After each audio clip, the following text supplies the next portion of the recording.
ಸಮಸ್ತ ಕನ್ನಡಿಗರಿಗೆ ಸ್ವಾಗತ. ನೀವು ನೋಡ್ತಾ ಇದ್ದೀರಾ ಬಿಬಿ ನ್ಯೂಸ್ ಕನ್ನಡ. ನಾನು ತೃಪ್ತಿ ಬಸವರಾಜ್. ಆಧ್ಯಾತ್ಮ ಅಂದ್ರೆ ಅದು ಮನಸ್ಸಿಗೆ ಶಾಂತಿ ನೀಡುವ ದಾರಿ.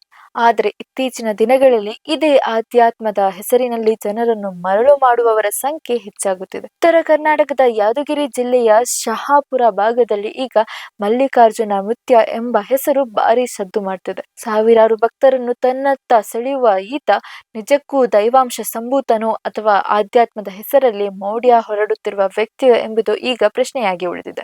ಉತ್ತರ ಕರ್ನಾಟಕದ ಭಾಗದಲ್ಲಿ ಕಳೆದ ಹಲವು ತಿಂಗಳುಗಳಿಂದ ಮಲ್ಲಿಕಾರ್ಜುನ ನೃತ್ಯ ಅಲಿಯಾಸ್ ಅಪ್ಪಾಜಿ ಅನ್ನೋ ಹೆಸರು ಸೋಷಿಯಲ್ ಮೀಡಿಯಾದಲ್ಲಿ ಸಖತ್ ವೈರಲ್ ಆಗ್ತಿದೆ. ಸಾಲು ಸಾಲು ಕಾರುಗಳು, ಸಾವಿರಾರು ಭಕ್ತರ ದಂಡು, ಕಾಲಿಗೆ ಬೀಳುವ ಜನ, ಇದು ಈತನ ಸಾಮ್ರಾಜ್ಯ. ತನ್ನನ್ನು ತಾನು ಶಿವನ ಅವತಾರ ಅಥವಾ ದೈವಿಕ ಶಕ್ತಿ ಹೊಂದಿರುವವನು ಎಂದು ಬಿಂಬಿಸಿಕೊಳ್ಳುತ್ತಿರುವ ಈತ ಭಕ್ತರ ಕಷ್ಟಗಳನ್ನು ಕೇವಲ ನೋಟದಿಂದಲೇ ಬಗೆಹರಿಸುತ್ತೇನೆ ಎಂದು ನಂಬಿಸುತ್ತಿದ್ದಾರೆ. ಆದರೆ ಈ ಹೊಳೆಯುವ ಮುಖವಾಡದ ಹಿಂದೆ ಬೇರೆಯದ್ದೇ ಕತೆ ಇದೆ ಎಂದು ಆರೋಪಗಳು ಕೇಳಿಬರುತ್ತಿದೆ.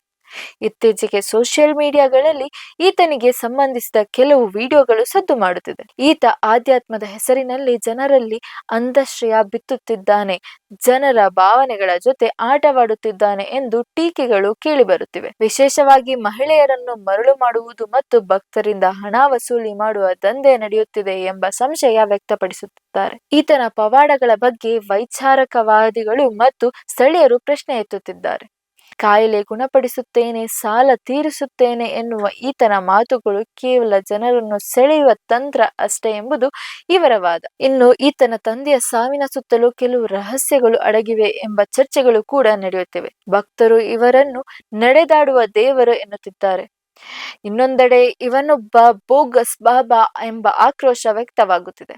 ಹೌದು ವೀಕ್ಷಕರೇ, ನಂಬಿಕೆ ಮತ್ತು ಮೂಢನಂಬಿಕೆಯ ನಡುವೆ ತೆಳುವಾದ ಗೆರೆ ಇದೆ. ಯಾರನ್ನೋ ನಂಬುವ ಮೊದಲು ಅವರು ತೋರಿಸುವ ದಾರಿ ಸರಿಯಾಗಿದೆಯೇ ಎಂಬುದನ್ನು ಯೋಚಿಸಬೇಕಿದೆ.